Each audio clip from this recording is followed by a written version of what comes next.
ओम नमः शिवाय। श्रावण मास महत्तम अध्याय 28। आज हम 2 अध्याय करेंगे, तो 28 और 29 आज इसी में करेंगे। शुरू करते हैं।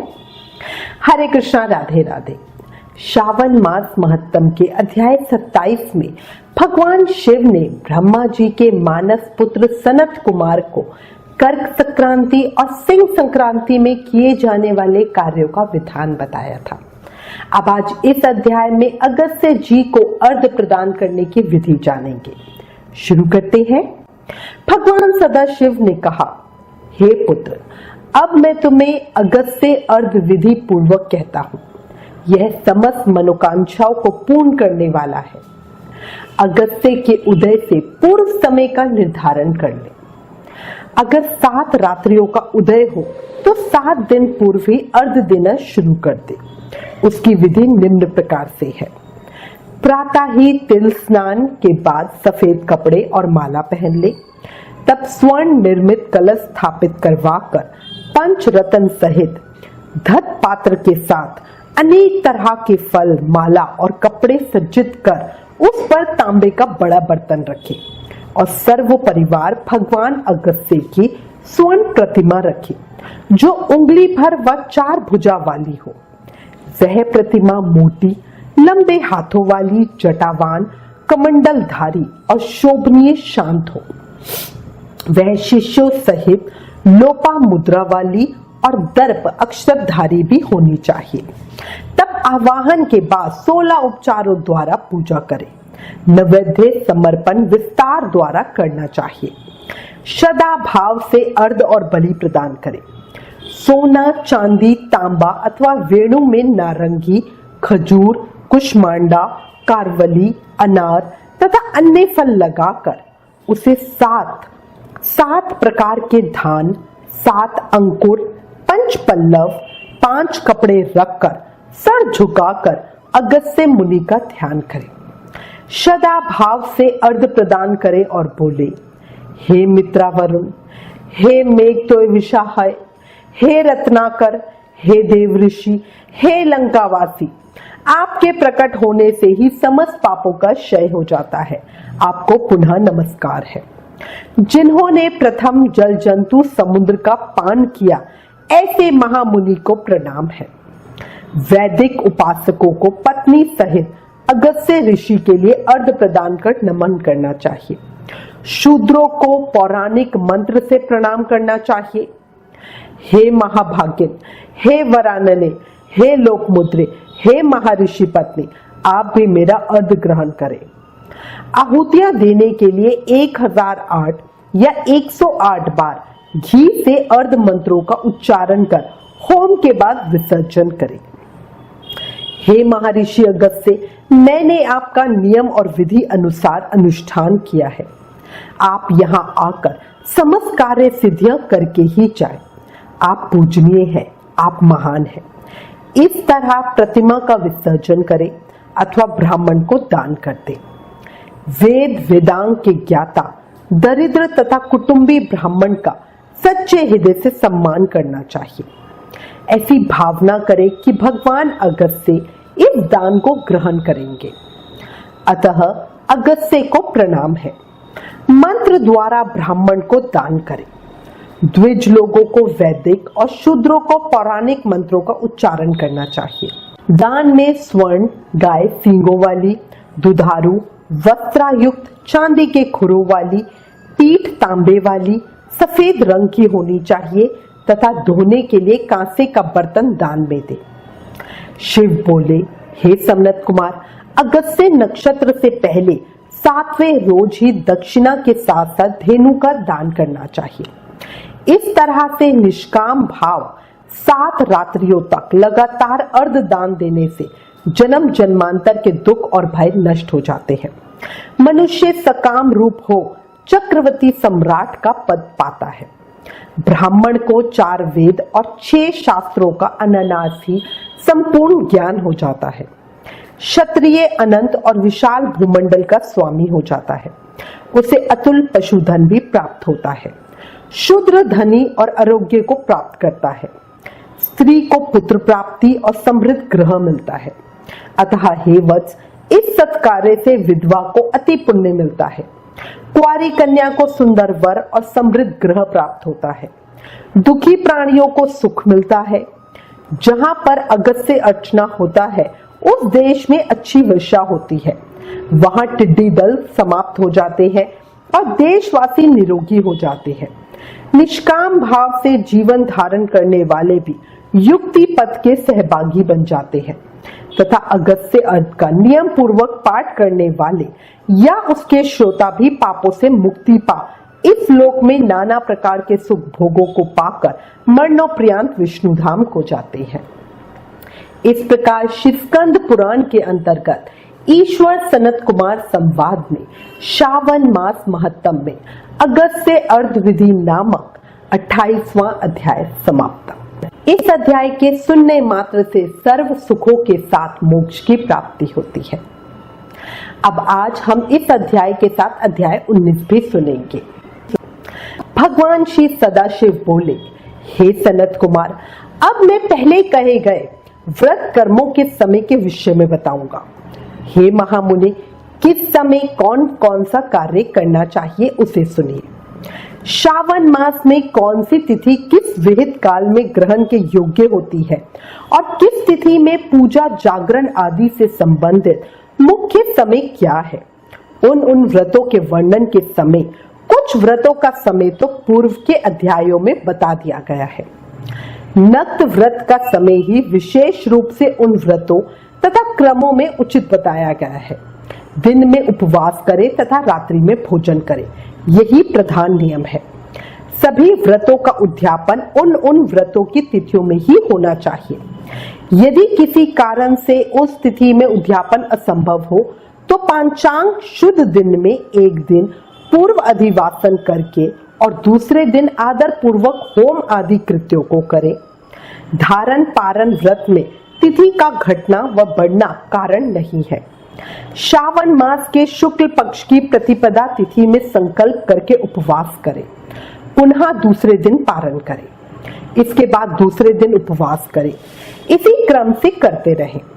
व्रती को चाहिए कि वह पारण में हविष्य अन्न, मूंग, चावल आदि ग्रहण करे। एकादशी तिथि में पारण का दिन हो जाने पर 3 दिन निरंतर उपवास करें। रविवार व्रत में पूजा का समय प्रातःकाल ही होना चाहिए। सोमवार के व्रत में पूजा का प्रधान समय सायंकाल कहा गया है। मंगल, बुध तथा गुरु के व्रत में पूजन के लिए मुख्य समय प्रातःकाल है। शुक्रवार के व्रत में पूजन उषा काल से लेकर सूर्योदय के पूर्व तक हो जानी चाहिए तथा रात्रि में जागरण करना चाहिए। शनिवार के दिन व्रत में नरसिंह का पूजन सायंकाल में करें। शनि के व्रत में शनि के दान के लिए मध्याह्न मुख्य समय कहा गया है। हनुमान जी के पूजन का समय मध्याह्न है। अश्वत्थ का पूजन प्रातःकाल करना चाहिए। हे वत्स, रोटक नामक व्रत में यदि सोमवार युक्त प्रतिपदा तिथि हो तो वह प्रतिपदा 3 मुहूर्त से कुछ अधिक होनी चाहिए, अन्यथा पूर्व योगिनी प्रतिपदा ग्रहण करनी चाहिए। औदुंबरी द्वितीया सायंकाल व्यापनी मानी गई है। यदि दोनों तिथियों में पूर्व भेद हो तो तृतीया संयुक्त द्वितीया ग्रहण करनी चाहिए। स्वर्ण गौरी नामक व्रत की तृतीया तिथि चतुर्थी युक्त होनी चाहिए। गणपति व्रत के लिए तृतीया व्रत चतुर्थी तिथि प्रशस्त होती है। नागों के पूजन में षष्ठी युक्त पंचमी प्रशस्त होती है। सुपोदन व्रत में सायंकाल सप्तमी युक्त षष्ठी श्रेष्ठ होती है। शीतला के व्रत में मध्याह्न व्यापनी सप्तमी ग्रहण करनी चाहिए। देवी के पवित्रारोपण व्रत में रात्रि व्यापनी अष्टमी तिथि ग्रहण करनी चाहिए। नक्त व्यापनी कुमारी नवमी प्रशस्त मानी जाती है। इसी प्रकार आशा नामक जो दशमी तिथि है वह भी नक्त व्यापनी होनी चाहिए। वृद्ध एकादशी का त्याग करना चाहिए। हे मुने, उसमें वेद के विषय में सुनिए। एकादशी व्रत के लिए अरुणोदय में दशमी का वेद वैष्णवों के लिए तथा सूर्योदय में दशमी का वेद सामर्थ्यों के लिए निंदक होता है। रात्रि के अंतिम प्रहर का आधा भाग अरुणोदय होता है। इसी रीति से जो द्वादशी हो वह पवित्रारोपण में ग्रह्य है। कामदेव के व्रत में त्रयोदशी तिथि रात्रि व्यापनी होनी चाहिए। उसमें भी द्वितीय याम व्यापनी त्रयोदशी हो तो वह अति प्रशस्त होती है। शिवजी जी के पवित्रारोपण व्रत में रात्रि व्यापनी चतुर्दशी होनी चाहिए। उसमें भी जो चतुर्दशी अर्धरात्रि व्यापनी होती है वह अति श्रेष्ठ होती है। उपक्रम तथा उत्सर्जन कृत के लिए पूर्णिमा तिथि अथवा श्रावण नक्षत्र होनी चाहिए। यदि दूसरे दिन 3 मुहूर्त तक पूर्णिमा हो तो दूसरे दिन ग्रहण करना चाहिए, अन्यथा तैतीय शाखा वालों को और ऋग्वेदियों को पूर्व दिन ही करना चाहिए। तैत्तिरीय यजुर्वेदियों को 3 मुहूर्त प्रयाण दूसरे दिन पूर्णिमा में श्रावण नक्षत्र हो तब भी पूर्व दिन दोनों कृत करने चाहिए। यदि पूर्णिमा तथा श्रावण दोनों का पूर्व दिन 1 मुहूर्त के अनंत योग हो और दूसरे दिन 2 मुहूर्त के भीतर दोनों समाप्त हो गए हो तब पूर्व दिन ही दोनों क्रम होना चाहिए। यदि हस्त नक्षत्र दोनों दिन अपहरणकालीन व्यापी हो तब भी दोनों कृत पूर्व दिन ही संपन्न होने चाहिए। श्रावणा कर्म में उपकर्म प्रयोग के अंत में दीपक का काल माना गया है और सर्व बलि के लिए भी वही काल बताया गया है। पर्व के दिन में अथवा रात्रि में अपने अपने ग्रह सूत्र के अनुसार जब भी इच्छा हो इसे करना चाहिए। इस दीपदान तथा सर्व बलि क्रम में अस्त काल व्यापनी पूर्णिमा प्रशस्त है। हयग्रीव के उत्सव में मध्या व्यापनी पूर्णिमा प्रशस्त होती है। रक्षाबंधन क्रम में अपहरण व्यापनी पूर्णिमा होनी चाहिए। इसी प्रकार संकष्ट चतुर्थी चंद्रोदय व्यापनी ग्रह्य होनी चाहिए।